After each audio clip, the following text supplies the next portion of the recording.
முருகா, இக்குறஞ்ச இளம் காக்கும் எங்கள் குலதெய்வமே குமரா, உமையே எண்ணி என்னைன்னு உனக்கு இந்த வள்ளியாகிய எனக்கும் இந்த தெய்வீக திருச்சபை வந்ததுமே மரியாதைன்னு நினைக்கிறேன். எல்லாருமே கிட்டத்தட்ட ஒரு 100-150 பேர் இருக்கும். எந்திரிச்சது நாடகமே வள்ளி திருமணம் தான். அவங்க நகைச்சுவை பண்ணாங்க. ஓகே, எல்லாம் விரும்பி பார்க்குறீங்க. சரி, ஒரு வள்ளி கதையினுடைய கரு வள்ளியிலேருந்து தான் கதையே ஆரம்பிக்குது. ஒரு வள்ளி வந்ததுமே முக்கியஸ்தர்கள்லேருந்து எல்லாருமே ஊரை காலி பண்ணிட்டு போகிற மாதிரி போனீங்கன்னா அது எப்படி தெரியுமா இருக்குது? வீட்டுக்கு வந்த விருந்தாளியே ஏன் வந்தேன்னு கேட்குற மாதிரி இருந்துச்சு. எல்லாருமே எந்திரிச்சு போனது அது கொஞ்சம் மன கஷ்டம்தான். ஆமாம், அதுவும் இந்த பகுதியில் வந்து எல்லாம் விடிய விடிய பயம். எங்களுக்கு கப்பலூர் ஏரியானாலே ரொம்ப பயப்படுவோம், பயந்து தொழில் பண்ணுவோம். முக்கியஸ்தர்கள்லாம் முன்னாடியே உட்காந்துருப்பாங்க. என்ன பண்ணுறாங்க, ஏது இருக்குது, என்ன குறை இருக்குது அப்படின்றத பார்த்து சொல்லக்கூடிய பகுதி. எந்திரிச்சு எல்லாரும் போகிறீங்க. மனக்கவலை, ரொம்ப மன வருத்தம் உண்மையிலுமே. இருந்தாலும் பரவாயில்லை. இந்த தெய்வீக திருச்சபையில் கூடியிருக்கும் மக்களுக்கும் உமது நல்லருள் தந்து எல்லோரும் எல்லாமே என்றென்றும் இருப்பாய் கண்டா. அதற்கு அருள் செய் என்ற அடியாள்மை வணங்கி என்னுடைய பணியினை தொடங்குகிறேன். இந்த விழாவினை மிகவும் சிறந்த முறையில் நடத்தி கொண்டிருக்கும் முக்கியஸ்தர்கள் அனைவருக்கும், பொதுமக்களுக்கும், இளைஞர் பணிமன்றத்தை சேர்ந்தவர்களுக்கும், ஒலிபெருக்கி அமைத்து கொடுத்திருக்கும் ஒலிபெருக்கி உரிமையாளர் அவர்களுக்கும், அதில் பணிபுரியும் அத்தனை அன்பு உள்ளங்களுக்கும், இந்த நாடகத்தின் அமைப்பாளரான எனது அன்பு சகோதரன் வேலாயுதம் அவர்களது சார்பாகவும், எங்களது புதுகை முத்தமிழ் நாட நடிகர் சங்கத்தின் சார்பாகவும், காரைக்குடி இசை நாட நடிகர் சங்கத்தின் சார்பாகவும் அனைவரது மனமார்ந்த நன்றியினை தெரிவித்துக் கொள்கிறோம். நன்றி, நன்றி கடந்த வணக்கம், வணக்கம், வணக்கம். இதுதான் எனக்கு தொழில். அதனால செய்யும் தொழிலே தெய்வம். அந்த தெய்வத்தையே நம்பி வந்திருக்கேன். அதனால கண்டிப்பா எந்த குறை இருந்தாலும் குறை இருக்காது. பார்க்கலாம். திருநீரில் மருந்து இருக்கு தெரியுமா? அதை தினமணிந்தால் புகழ் இருக்கு புரியுமா? கந்தன் திருநீரில் மருந்து இருக்கு தெரியுமா? அதை தினமணிந்தால் புகழ் இருக்கு புரியுமா? கந்தன் திருநீரில் மருந்து இருக்கு தெரியுமா? கண்ணில் பிறந்தவனை தெரியுமா? அவனை சுற்றி வந்தால் பலன் இருக்கு புரியுமா? கண்ணில் பிறந்தவனை தெரியுமா? அவனை சுற்றி வந்தால் பலன் இருக்கு புரியுமா? முருகன் திருநீரில் மருந்து இருக்கு தெரியுமா?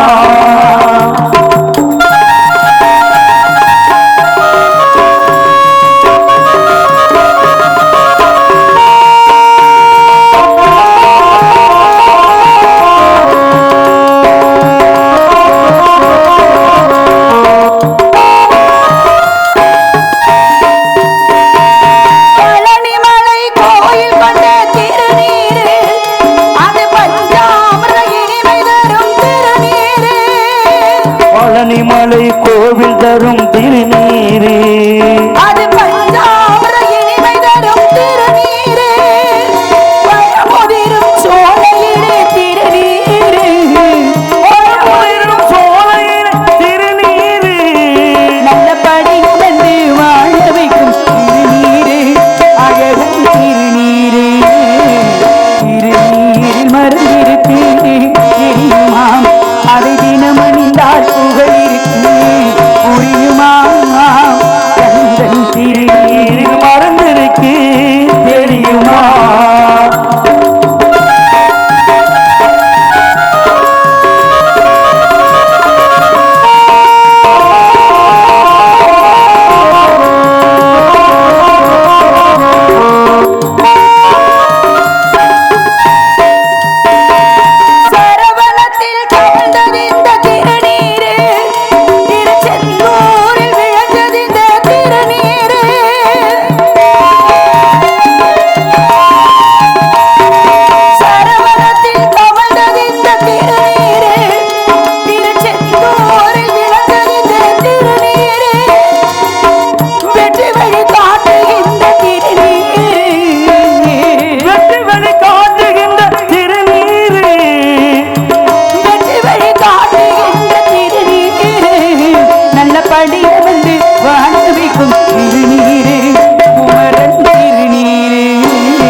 தெரியுமா?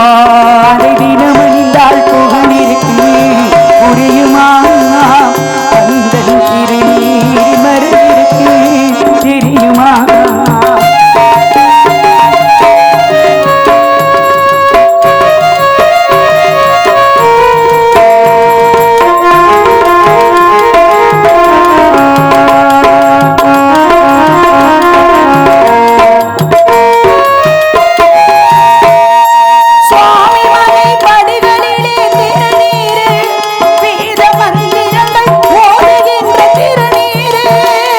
சுவாமி மலை படிகளிலே திருநீரே வேத மந்திரங்கள் ஓதுகின்ற திருநீரே வெற்றி வழி காட்டுகின்ற திருநீரே வெற்றி வழி காட்டுகின்ற திருநீரே வெற்றி வழி காட்டுகின்ற திருநீரே திருத்தணிகையிலே விழுகின்ற திருநீரே திருநீரே திருநீரே மறந்திருக்கு தெரியுமா?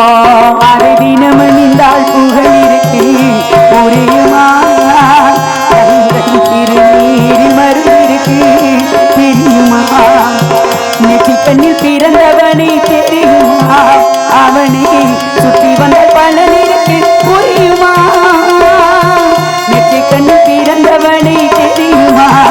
அவனை சுற்றி வந்த பலனிருக்கு புரியுமா? திருநீரில் மறந்திருக்கு தெரியுமா? திருநீர் மருந்திருக்கு தெரியுமா? திருநீர் மருந்திருக்கு தெரியுமா? கந்தனை வணங்கிய அதே சமயம் நன்றி ஐயா. கந்தனை இங்கே வழிநாயக நடித்து நம்மளாம் எழுந்து கொண்டிருக்கும் புதுக்கோட்டையை சேர்ந்த அருமை சகோதரி அனிதா அவர்களுக்கு கம்பியல சார்பும் கிராமத்தின் சார்பும் மாலை அணிவித்து கௌரவிக்கப்படுகிறது. எங்களுக்கெல்லாம் மாலை அணிவித்து பெருமைப்படுத்திய மாபெரும் விழா கமிட்டியாளர்களுக்கும் பொதுமக்களுக்கும் இளைஞர் பணிமன்றத்தை சேர்ந்தவர்களுக்கும் எங்களது வேலாயுதம் அன்னார் அவர்களது கலை குடும்பத்தார்கள் சார்பாக மனமார்ந்த நன்றி கடந்த வணக்கம்.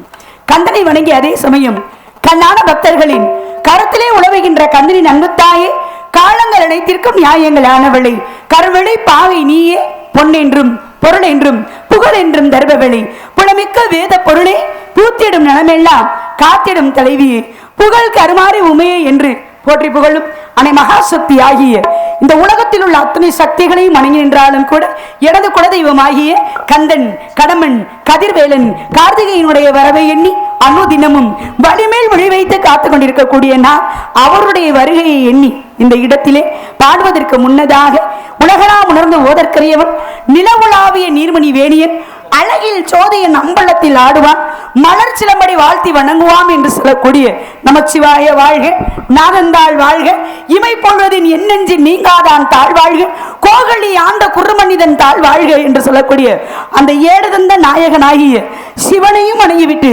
பிறகு கவனிக்கலாம்.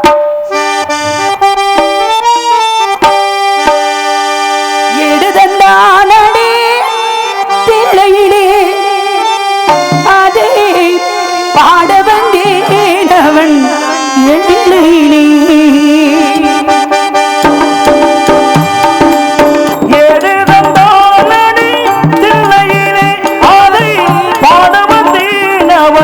எழிலே இறைவனை நான்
இப்படி அனைத்து தெய்வங்களையும் நன்றி நன்றி பெருமைப்படுத்திக் கொண்டிருந்தாலும் எனது குலதெய்வமாகிய கந்தன், கடம்பன், கதிர்வேலன், கார்த்திகையினுடைய வரவை எண்ணி அனுதினமும் வழிமேல் ஒளி வைத்து காத்துக் கொண்டிருக்கக்கூடிய நான் அவருடைய வருகைக்காக இவ்விடத்திலே எப்படி காத்துக் கொண்டிருக்கிறேன் என்பதை எடுத்து கூறலாமா? ஒன்றை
அவன் அரும்பெரும் திரவிய கப்பலடா, அற்புதம் காட்டும் தலைவனடா, அவன் அன்புக்கு பணி செய்யும் இறைவனடா என்று என்னுடைய கந்தபெருமானையே நினைத்து நினைத்து மேலும் அவருடைய வருகைக்காக ரோஜாவை தாளாட்டும் தென்றலாக நினைத்து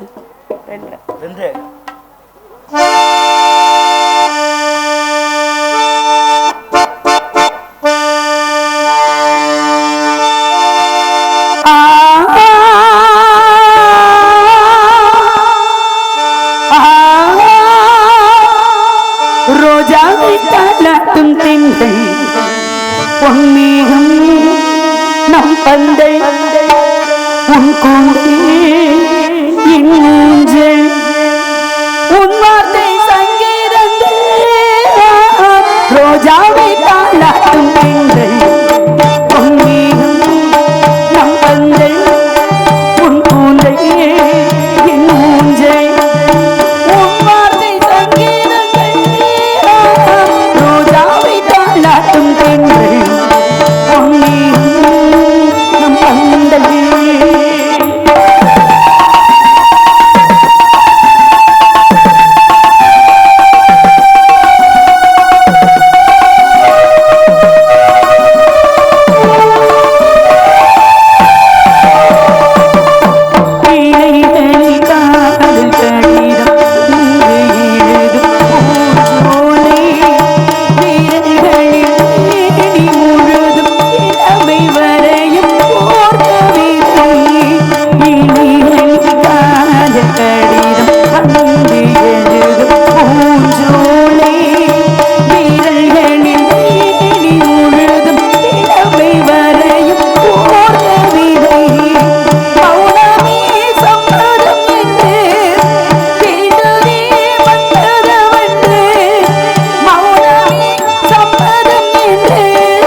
நன்றி நன்றி.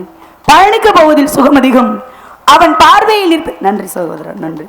தனிப்பட்ட முறையில் தட்டீங்க, நன்றி நன்றி. பயணிக்க போவதில் சுகம் அதிகம், அவன் பார்வையில் நிற்பதில் குணம் அதிகம். விழுந்து வணங்கினால் வயது அதிகம், அந்த வீரன் தருவான் நமக்கெல்லாம் பணம் அதிகம் என்று சொல்லக்கூடிய வகையிலே இந்த உலகத்துல ஒருத்தவங்க இருக்கும்போது அவங்களுடைய அருமை தெரியாது. அது தாயா இருக்கட்டும், தகப்பனா இருக்கட்டும், உடன் பிறந்த சகோதரர்களாக இருக்கட்டும், கட்டிய மனைவியா இருக்கட்டும், பெற்ற பிள்ளைகளாக இருக்கட்டும், இருக்கும்போது அருமைகள் தெரியாது. ஆனா இல்லாத பொழுதுதான் அவங்களுடைய ஞாபகங்கள் என்பது எல்லாருக்குமே அதிகமா வரும். அது எல்லாத்துக்கும் உள்ளதுதான். ஆனா எனக்கு இங்க பெற்றவர் யாருன்றது தெரியாது. பெத்தவங்க என்னை 10 மாதம் சுமந்து பெத்தவங்க, தாய் தகப்பன் யாரு அப்படின்றது எனக்கு தெரியாது. சரி. என்னை வள்ளிக்கிழங்கு தோண்டி எடுக்கப்பட்ட பள்ளத்திற்கு அருகில் வள்ளி கொடிகள் சுற்றப்பட்டு என்னை காட்டுக்குள்ள கண்டெடுத்ததாக எனது வளர்ப்பு தந்தையான நம்பித்தலைவன் எனக்கு சொன்னது உண்டு. பெத்தவங்கன்னு நினைச்சேன், ரொம்ப ஆசை இருந்தது. எடுத்து வளர்த்த பிள்ளைன்னு தெரிஞ்சதுமே மனசு உடஞ்சு போச்சு. ஒரு சின்ன பிள்ளைங்கள்ட்ட போய் நீ நாங்க பெத்த பிள்ளை கிடையாது, நீ அனாதை, உன்னை கண்டெடுத்துன்னு சொன்னா எவ்வளவு கஷ்டமா இருக்கும். ஆனா எங்க அப்பா என்னை அனாதைன்னு சொல்லல, காட்டுக்குள்ள உன்னை கண்டெடுத்தேன், அதாவது உன்னுடைய சகோதரர்கள் தான் கண்டெடுத்தாங்க, கண்டெடுத்து கொண்டு வந்து என்னிடம் கொடுத்தார்கள். எனக்கு 7 ஆண் குழந்தையாக இருக்கேன்னு மனக்கவலை நிறைய இருந்துச்சு.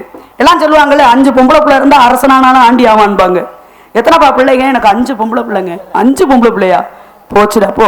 5 பொம்பளை பிள்ளைய பெற்றவன் அவன் நாட்டை ஆளக்கூடிய அரசனாகவே இருந்தாலும் ஆண்டியா போவாங்கன்ற பழமொழி ஒண்ணு இருக்கு. ஆனா அது கிடையாது கதை. 5 பெற்றவன் அரசனானாலும் ஆண்டி ஆவான எந்த 5? முதல்ல குடும்ப பொறுப்பு இல்லாம ஊர் சுத்தி தெரியக்கூடிய தகப்பன் 1, அதே சமயத்துல ஆடம்பரமாக வாழ நினைக்கும் தாய் 2, உடன் பிறந்தவர்களுக்கு துரோகம் செய்யும் சகோதரர்கள் 3, கட்டிய கணவனுக்கு துரோகம் செய்யும் மனைவி 4, சொல் பேச்சு கேட்காத பிள்ளை 5. இந்த 5 பெற்றவன் அவர் அரசனா இருந்தாலும் கூட ஆண்டிதான், பொம்பளை பிள்ளையில பெற்றவங்க கிடையாது. ஏன்னா மாதவராய் பிறப்பதற்கு மாதவம் செய்திடல் வேண்டும். உனக்கு பெண் குழந்தை அப்படின்றது ஒண்ணு வேணும் அப்படின்னா அதுக்கு நீ முற்பிறவிலிருந்தே தவம் செய்யணுமா. அதனாலதான் அப்பதான் பெண் குழந்தை பிறக்கும். ஒரு காலத்துல பொட்ட பிள்ளையா சனியை இது எதுக்கு குர்ரா கள்ளிப்பாலை கொடுத்து கொள்ளு, இது இருந்து என்னத்துக்கு கொண்ட போது, செலவு தான், நமக்கு வரவு கிடையாது.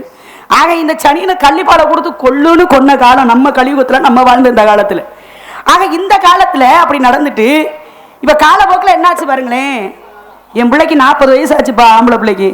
ஒரு நல்ல பொண்ணே கிடைக்கல, எங்கேயாவது பொண்ணு இருந்தா பார்த்து சொல்லுங்க. முடிஞ்சு பொண்ணு கிடைக்கல, எங்க பார்த்தாலும் ஆண் பிறப்பு. எதுக்கு சொல்றோம் அப்படின்னா, அந்த உலகத்துல பெண்ணா பிறப்பதற்கு எவ்வளவு கஷ்டம் தெரியுமா? பெண்கள் படாத கஷ்டம். ஒரு பெண்ணை இப்ப கூட பாருங்களேன், 32 பேரும் என்னமோ ஒரு குழந்தை, 13 வயசு குழந்தைய கொண்டு எடுத்து கொண்டே விட்டாங்க. என்ன செய்ய, அதுக்கு என்ன தெரியும்? எல்லாரையும் சொல்ல வரல. எல்லாரும் ஒரு கட்டிய மனைவியத்தோட மற்றவர்களை எல்லாருமே அந்த கண்ணோட்டத்துல பார்க்க மாட்டாங்க. 20 வயசுல கல்யாணம் பண்ணா கட்டின பொண்டாட்டி அழகா தெரியவா. கொஞ்சம் ஒரு 2 பிள்ளைக்கு அப்புறம் ஒரு 30 வயசு ஆயிடுச்சுன்னா கட்டின பொண்டாட்டியோட மற்றவெல்லாம் ரொம்ப அழகா தெரியவா. இதுதான். ஏன்னா ஆசை 60 நாள், மோகம் 30 நாள் முடிஞ்சு வச்சு. இந்த உலகத்துல எல்லாமே அநியாய அக்கிரமங்கள் நிறைய நடக்குது. ஆனாலும் அன்னைக்கு ஒரு 23 ஆண்கள் சேர்ந்து 22 ஆண்கள் சேர்ந்து ஒரு பெண்ணை கற்பழிச்சிட்டாங்க. 23 நாட்களுக்கு வச்சு கெடுத்தாங்க. பாத்துக்குங்க. இந்த பெண்ணு போராடுறா, என்னை இத்தனை ஆண்கள் கெடுத்துட்டாங்க, எனக்கு நீதி வாங்கிட்டாங்க, அவர்களுக்கு தண்டனையை கொடுங்கன்னு போராடும் பொழுது அந்த பெண்ணை யாருமே கண்டுக்கல. அப்ப அவ என்ன செய்யறா, சட்டத்தை தன் கையில் எடுத்துக்கொண்டு அந்த 23 22 ஆண்களையும் சுட்டு கொண்டுட்டு தானும் தற்கொலை செய்யறாவதான் பூலாந்தேவி என்று சொல்லக்கூடிய பெண்ணு.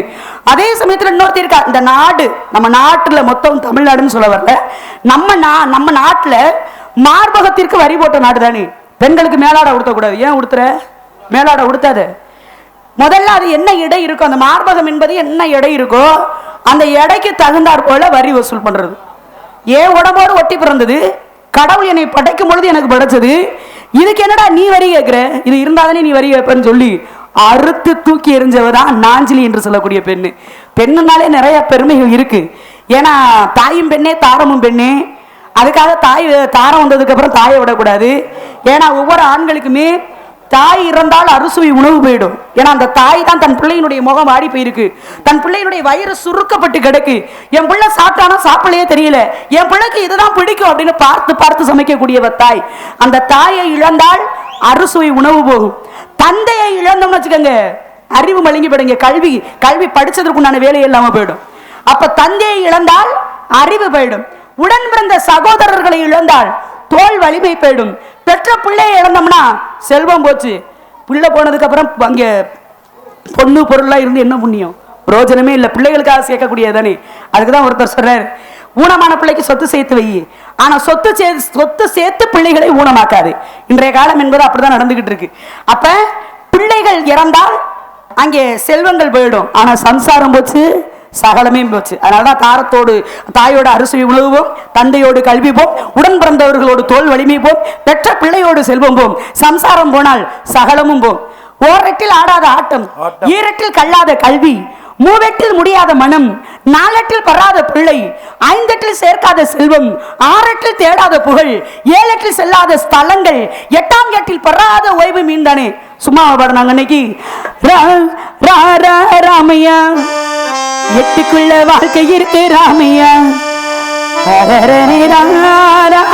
ராமையா நான் புட்டு வைக்க போறேன் கேளையா அப்படின்னு அவர் பாடினாரு. அவர் பாடல பின்னாடி பாடினவர் வேற, ஒருத்தர் எழுதினவர் வேற. ஆக இது என்ன கணக்குன்னு கேட்டீங்கன்னா, ஓரெட்டில் ஆடாத ஆட்டம் 1 வயசுலேருந்து 8 வயசுக்குள்ள விளையாண்டு முடி. ஈரெட்டில் கல்லாத கல்வி. 16 வயசுக்குள்ள கல்வியை படிச்சு முடிச்சிரு. கல்விக்கு இன்னைக்கு வயது வரம்பு என்பது கிடையாது. நல்ல விஷயங்களை படிக்க எந்த வயதுல வேணாலும் படிக்கலாம். ஏன்னா கல்வி கரையில கற்பவர் நாள் சிலை என்பது போல கல்விக்கு கரை கிடையாது. அதை படிக்கணும்னு மனம் கொண்டு படிச்சாச்சுன்னா, அதனால வள்ளுவரை சொல்றார், கற்க கசடர கற்பவை கற்ற பின் நிற்க அதற்கு தக. படி, அதை எப்படி கசடு அற புழை இல்லாமல் படி. படிச்சிட்டியா, அந்த நூல் நம்மளை எப்படி வாழ சொல்லுதோ அதன் பேரிலே வாழு. இன்னைக்கு யாரும் அப்படி கிடையாது. அதுபோல 2ஆம் ஏட்டில் கல்லாத கல்வி. அப்ப 3ஆம் ஏட்டில் முடியாத திருமணம். மூவெட்டி 24 வயசுல ஆண்கள் திருமணத்தை பண்ணணும். ஏன் தெரியுமா? நமக்கு நல்ல 24 வயசு தானே ஆகுது. இந்த திலகாத்திரமான இந்த உடம்பை வச்சுட்டு இந்த வயசுல சம்பாதிக்காத பணத்தை எந்த வயசுல சம்பாதிக்க போறோம்? 24 வயசு தானே பணத்தை சம்பாதிப்போம். பணத்தை சம்பாதிக்க நீ நினைக்கலாம், 24 வயசுல பணம் வரும், இடம் வரும், வீடு வரும், வாசல் வரும், கார் வரும், எல்லாமே வரும். இளமை போனால் மீண்டும் வருமா? வரவே வராது. அதனாலதான் மூவெட்டு 24 வயதில் முடியாத மனம் திருமணமும், 4 பெறாத பிள்ளை 24ஓடு ஒரு 8 32 வயசுல பிள்ளைய பெற்றுறணும்.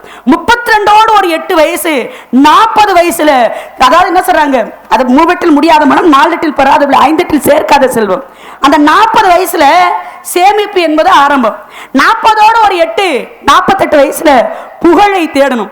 ஏன்னா வருவதும் போவதும் 2, வந்தால் போகாதது 2, போனால் வராதது 2, தானாக வருவது 2, எல்லோருக்கும் சமமானது 2, நாம் இறந்தால் நாம் கூடவே வருவது 2. எவ்வளவு விஷயங்கள் இருக்கு பாருங்களேன். இது சொன்னது ஐயா 64வது நாயன்மாராக தேர்ந்தெடுக்கப்பட்ட திருமுருக கிருபானந்த வாரியார். இது ஒரு புறம் இருக்கட்டும், பிறகு வருவோம். அப்ப புகழை முதல்ல பிறந்த ஊருக்கு புகழ் தேடணும், பிறகு வளர்ந்த நாட்டுக்கு பெருமை தேடணும். ஏன்னா ஊர் என்ன செஞ்சு நம்ம கேட்க கூடாது, ஊருக்கு நம்ம என்ன செஞ்சோம் அதைத்தான் நம்ம கேட்கணும். யாரும் ஊரே யாவரும் கேள்வினார் ஒருத்தர். எல்லாமே நம்ம ஊரு, நம்ம மக்கள், நம்ம அண்ணன், நம்ம தம்பி, நம்ம அப்பா அப்படின்னு இருக்கலாமா? அதெல்லாம் சொந்தமா வந்துடும். ஆனா நன்மை தீமை மட்டும் பிறர் வந்து வருவது கிடையாது. அது நாம் செய்யக்கூடிய வினைகளில் இருந்து வருவது. அதனாலதான் எல்லா பிறப்பிற்கும் எல்லா உயிர்ப்பிற்கும் யாதும் ஊரே யாவரும் கேளு, தீதும் நன்றும் பிறர் தர வரான்னார். இது ஒரு விஷயம். அப்ப அந்த 48ஓடு ஒரு 8 56 வயசுல எந்தெந்த ஸ்தலங்கள் புண்ணிய ஸ்தலங்கள் இருக்கோ அந்த ஸ்தலங்களுக்கெல்லாம் சென்று நம்ம செய்த பாவங்கள் நம்மளோட முடியணும். இப்ப நம்ம ஒரு பாவத்தை செஞ்சுட்டு போயிருவோம், நம்ம பிள்ளைகளை தாக்காது, பேர பிள்ளைகளை தான் தாக்கும். அதுதான் உண்மை.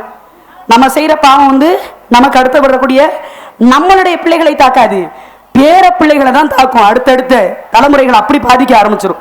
அப்ப என்னுடைய குடும்பம் எந்த பாதிப்பை இருக்கக்கூடாது, தெரிஞ்சு அதாவது தெரியாம செஞ்சுட்டேன் அப்படின்னா அந்த பாவம் என்பதற்கு மன்னிப்பு என்பது வேண்டும் இல்லையா?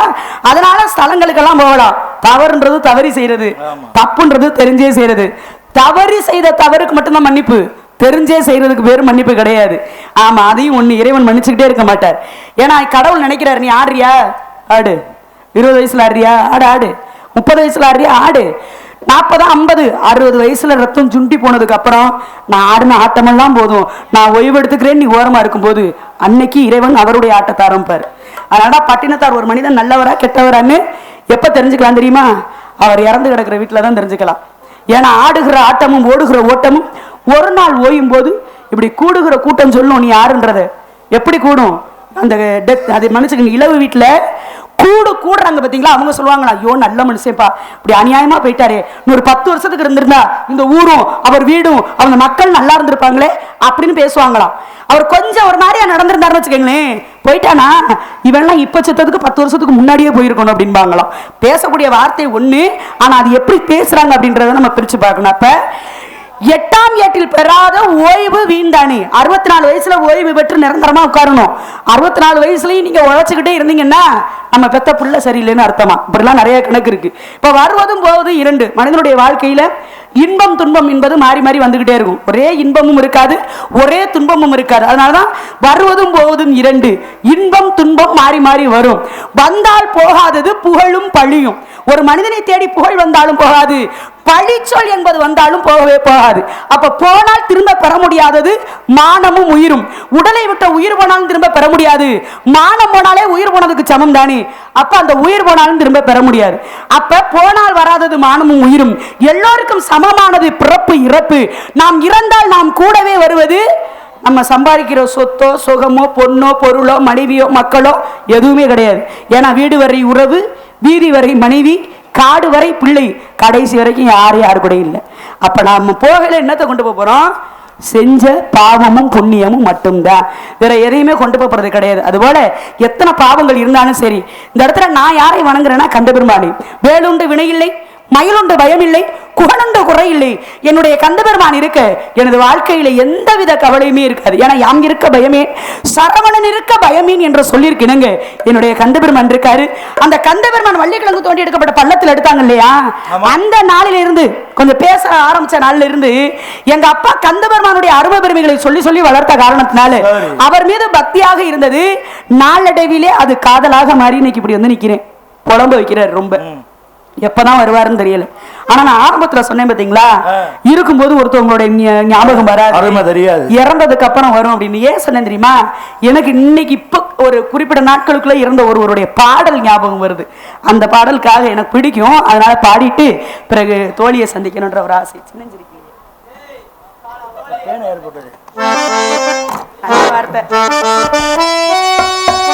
சின்னஞ்சிருக்கிளே சித்திர கோவிலே அன்னை மனம் தந்தை மனம் நாடகம் ஏனடா நியாயத்தை கேளடா சின்னஞ்சிருக்கிளே சித்திர கோவிலே அன்னை மனம் தந்தை மனம் நாடகம் ஏனடா நியாயத்தை கேளடா சின்னஞ்சிருக்கிளே.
உள்ளம் தடுமாறும் நாடகம் ஏனடா நியாயத்தை கேளடா சின்னஞ்சிருக்கே.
உள்ளம் தடுமாறும் நாடகம் ஏனடா நியாயத்தை கேளடா சின்னஞ்சிருக்கே சித்திர கோவிலே.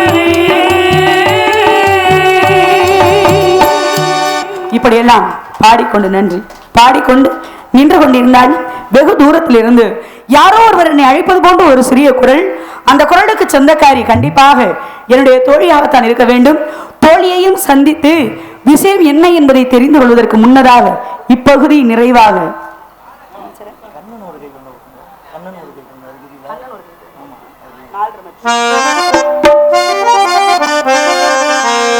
கண்ணன் ஒரு கை குழந்தை கண்கள் சொல்லும் பூங்குவிதை கண்ணம் சிந்தும் தேனமுதை கொண்டு செல்லும் என் மனதை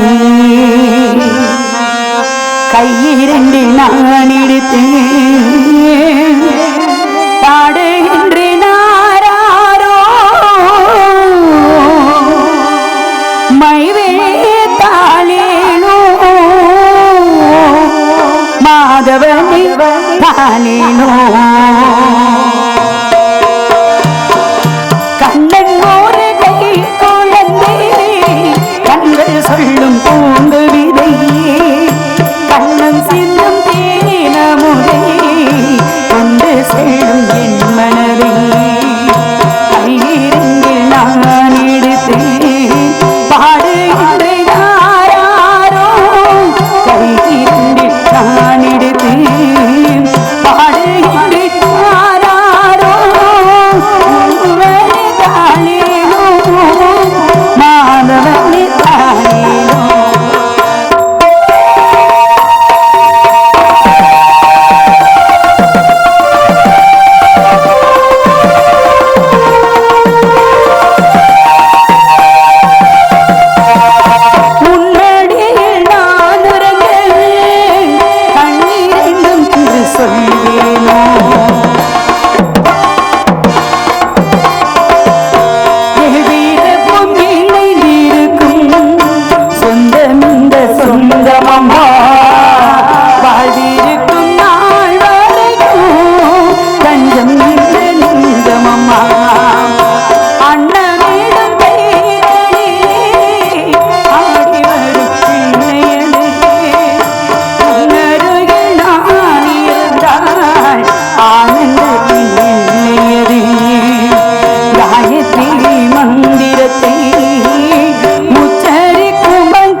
கண்ணன் ஒரு கை குழம்பு கண்கள் செல்லும் பூங்குவிதை கண்ணம் சிந்தும் தேனமுதை கொண்டு செல்லும் என் மனதை கையிரண்டில் நான் எடுத்தேன் பாடுகின்றேன் யாரோ கையிரண்டில் நான் எடுத்தேன் பாடுகின்றேன் யாரோ மைவே தாளேனோ மாதவனே தாளேனோ